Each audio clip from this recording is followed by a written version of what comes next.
의원님 말씀하신 데 주목하고 있습니다. 자, 차장님 보세요. 제가 좀 이따가 여기 사령관들한테 하나하나 물어보겠습니다. 진짜 그 내란이 웃어요, 지금? 제 표정이 잘 안 보입니다. 아니, 지금 웃으셨냐고요? 아닙니다. 의원님 말씀하신 데 주목하고 있습니다. 자, 아까 2차 계엄 가능성을 얘기를 할 때 여기 있는 사령관들이 내란의 혐의를 받을 수 있어서 좀 더 적극적으로 나설 수 있다 이렇게 말씀하셨잖아요. 정의원 의원님, 좀 배경을 말씀드리면 아니, 그 조금 이따 시간 드릴 테니까 질문을 받았습니다. 네. 지금 이 자리에서 제가 얘기하는 것이 아니라 저 707 중대장 출신이에요. 예. 제가 사실은 80년대 707에서 특전사에서 중대장 했기 때문에 제 부하 중에 광주에 갔다 온 사람들이 있었습니다. 그 사람들이 나이를 먹으면서 얼마나 큰 트라우마로 나이가 들어가는가 하는 부분을 제가 지켜봤던 적이 있기 때문에 어쩌면 이번 사건에 훨씬 더 예민할 수도 있었을 거예요. 그런데 저는 뭐 지금 장군님들이나 사령관님들이 중요한 게 아니고 707 요원들은 그날 지시를 받았을 거 아니에요. 헬기에 탑승해. 그 헬기에 탑승해 할 때 국회에 간다고 알려주지 않았다는 거 아닙니까? 맞습니다. 평양에 내릴 수도 있구나라는 생각으로 탑승하지 않았겠습니까? 내가 돌아오지 못할 수도 있어. 죽음이라는 걸 뒷전에 두고 임무 완수를 위해서 707 그 임무 헬기에 탑승한 거예요. 군복 입은 사람들에 대해서 많은 실망하셨겠지만 그 순간 많은 군인들의 마음속에는 진정된 부분에 대해 충성심이 있었다라는 부분을 잊지 않으셨으면 좋겠다. 사령관이 저에게 그랬다면 아마 제가 혼을 냈겠죠. 결국 결론적으로 보면 증인이 할 수 없는 일을 요청받았다는 것이네요. 그렇다면 증인은 그건 우리가 할 수 없는 일이다 라고 분명히 얘기했어야 될 것이고, 특히 이게 미친 짓이다까지 생각이 들었는데 그거에 대해서 어떻게 해? 라고 묻는 것이 상식에 부합하나요? 만약에 여인영 사령관이 저에게 그랬다면 아마 제가 혼을 냈겠죠. 그런데 그 전에 지시를 받았지 않습니까? 그 부분에 대해서는 고민을 했습니다. 그 전에 대통령께서 지시를 했다는 말씀인가요? 그렇습니다. 그때 대통령께서 증인과 여인영 사령관이 육사 선후배라는 얘기를 한 워딩이 기억나시나요? 기억 안 납니다. 대통령은 검찰총장까지 했고 국정원에 대한 수사를 오래 했습니다. 그래서 그 체계를, 수사 체계를 누구보다 잘 압니다. 그리고 국정원에 대공 수사권이 없다는 것도 압니다. 그런데 거기에 대고 증인에게 무슨 체포 지시를 한다는 것이 말이 된다고 생각하시나요? 저도 지금까지 그게 궁금합니다. 사실 많이 불편했습니다. 아, 그런가요? 그러니까 심지어 두렵기까지 했고요.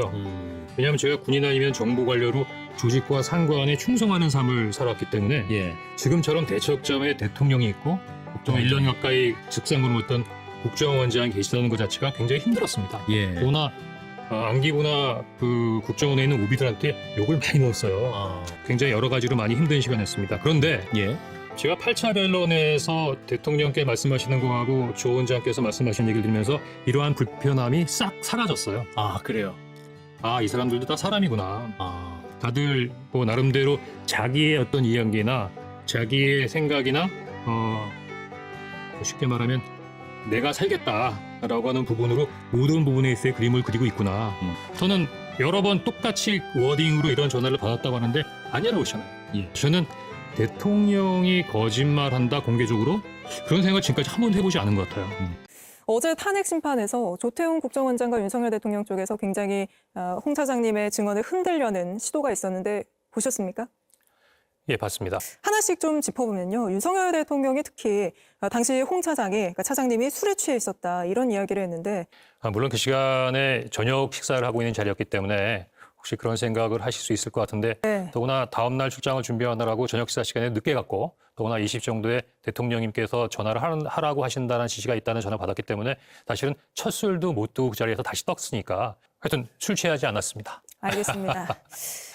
그리고 또 하나가 첫 번째 통화 대통령으로부터 2차례 전화를 받았는데 지금 그 2차례 통화에 대해서 대통령은 내가 그런 체포 지시를 내린 적이 전혀 없다 이렇게 주장하고 있습니다. 첫날 20시 22분에 제가 전화를 드렸을 때는 먼저 제가 그 대통령님께 전화를 드리는 거니까 국정원 1차장 홍장원입니다라고 말씀을 드렸고 별일 없나? 라는 부분으로 짧게 말씀하셔서 네, 특별한 사항 없습니다. 라고 말씀드렸더니 내가 한두 시간 후에 중요한 할 얘기가 있으니 전화기를 잘 들고 대기해 라고 네. 말씀하셔서 제가 네, 잘 알겠습니다. 라고 아주 간단하게 전화가 종료됐습니다. 네, 그리고 이 중요한 게 두 번째 통화인데 이제 두 번째 통화에서 싹 다 잡아들여 이렇게 얘기했다는 거잖아요. 국정원 1차장입니다. 라고 말씀드렸더니 조금 격앙된 목소리셨어요. 봤지? 그 비상계엄 발표하는 거 뭐 이렇게 한번 저한테 확인하셨고 네, 격앙된 제가, 목소리로. 예, 제가 봤습니다. 이렇게 말씀드렸더니 뭐 제 입장에서는 들은 대로 얘기할 수밖에 네. 없지 않겠습니까? 그 이번 기회에 다 잡아들여 싹 다 정리해라는 뭐 그 말씀을 하셨고 그래서 구체적으로 어떤 부분에 대해 지시를 하시는 건가 조금 귀 기울여 듣고 있는 상황에서 국정원에도 대공수사권을 줄 테니까 우선 방첩사를 도와. 그러니까 뭔가 잡아야 된다고 생각했는데 우선 방첩사를 도우라고 하니까 이제 방첩사의 방점이 찍히는 거죠. 네. 그래서 자금이면 자금, 인력이면 인력 무조건 도와. 굉장히 강한 말씀을 하신 거거든요. 그래서 제가 네, 알겠습니다. 라고 하고 전화가 종료된 것으로 기억을 합니다. 그리고 윤석열 대통령 쪽에서 다시 증인으로 불러내겠다는 건 이른바 홍장원 메모를 다시 검증하겠다는 것일 텐데요. 어제 조태용 원장이 그 메모가 거짓이라고 자신은 생각한다 이렇게 증언을 했습니다. 또 그 근거로는 장소 얘기를 하면서 CCTV를 얘기를 했는데 보셨죠? 저는 조금 긍정적인 부분은 저의 어떤 한계에 있는 개인의 기억에 의존하는 것보다는 CCTV든 아니면 다른 부분에 있어서의 조사를 통해서 당시의 상황을 정확하게 규명하는 부분은 바람직하다고 생각됩니다. 제가 11시 6분이라는 것을 제 시계를 보고 확인한 것이 아니라 여인영 사령관하고 통화한 내용을 보고 11시 6분 정에 통화했다고 하는 부분이니까 이번에 너무 잘 됐습니다. 제가 국정원의 CCTV를 대조해 본다는 생각을 못했는데 국정원의 CCTV를 꼭 본 척만이 아니고 관저 앞에서 제가 어떤 행동을 했는지 어떤 동선인지를 한번 쭉 보면 모든 분들이 명쾌하게 확인되지 않겠습니까? 도리어 11시 6분에 직무실에 있었다는 부분만 꼭 집어서 얘기할 것이 아니라 이번 기회에 국정원에서 관저, 본청, 이동하는 홍장원 1차장에 있는 동선을 한 8시부터 퇴근하는 시간까지 분단위 또는 초단위로 한번 본다고 하면 어떤 사실인가를 훨씬 더 정확하게 파악할 수 있는 부분에 대해 기회가 되겠다 이런 생각이 듭니다. 지금 뭐 다른 부분에 있어의 증인들도 그렇지만 그 조태용 원장님도 기억이 나지 못한다.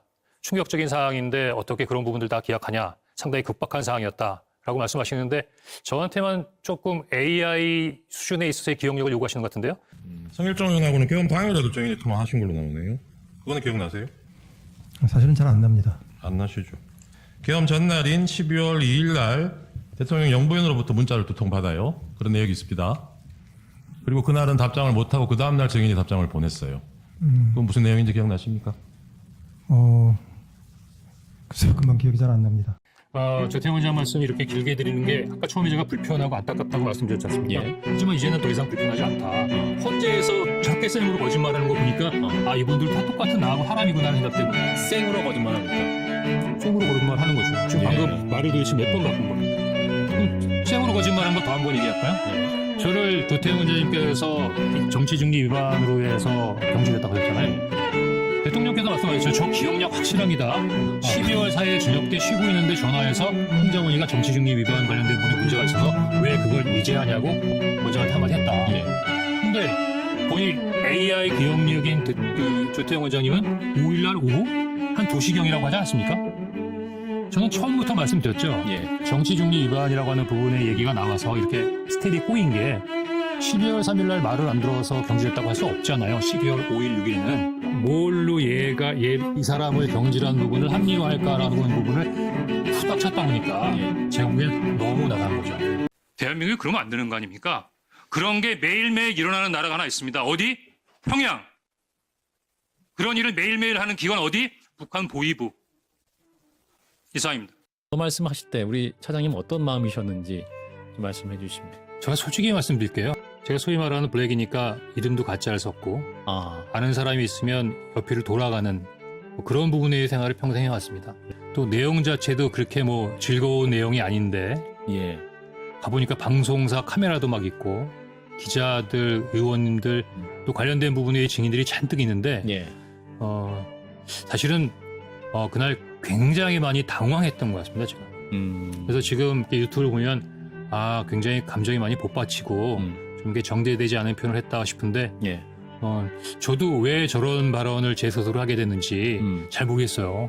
그냥 하다 보니까 저렇게까지 했는데 골수 꼴통 보수는 맞는 것 같습니다. 블랙 요원은 웬만하면 안 건드리는 게 낫겠더라고요. 그러니까 완전히 사선을 넘나들면서 그 소위 본인의 표현대로 빨갱이를 잡던 사람이기 때문에 예. 이 내공이 순간 기억이 만만치- 굉장히 중요한 직원을 그렇죠, 그렇죠. 현역이었을 때. 예, 만만치가 않은 그리고 본인이 아무튼 그 배경도 그렇고 지금 그 내용을 보면서 제가 그날 무슨 생각이 들었냐면 네. 항상 우리나라 정치판은 진영 대 진영의 싸움이라고 생각을 하잖아요. 근데 지난번 최상병 때 박정훈 대령도 그렇고 이 홍장원 전 차장도 그렇고 이 진영 내에 굉장히 중요한 자산 같은 사람들하고 지금 맞붙는 찐보수죠, 사실. 그런 홍정원 묘한 차장은. 상황을 예. 왜 연출했지라는 생각마저 들었어요. 장 변호사님. 저는 그게 윤석열 대통령이 보수가 아니라서 그런 것 같아요. 이게 정치적으로 어떤 신념과 가치 지향의 정치 행보를 걸어온 정치인이 아니라 예. 그냥 본인 이해관계, 본인에 대해서는 법과 원칙이 어떻게 되든 대단히 관대하고 너그럽고 본인의 배우자에 대해서도 그렇고 헌재 이 변론 과정에서도 보여준 건 사실 내가 그런 게 아니라 다 밑에서 그런 거다. 뭐 이런 식의 어떤 자기 변명 이런 부분과 관련해서 대단히 실망스럽고 이거는 보수도 적으로 돌리는 거죠.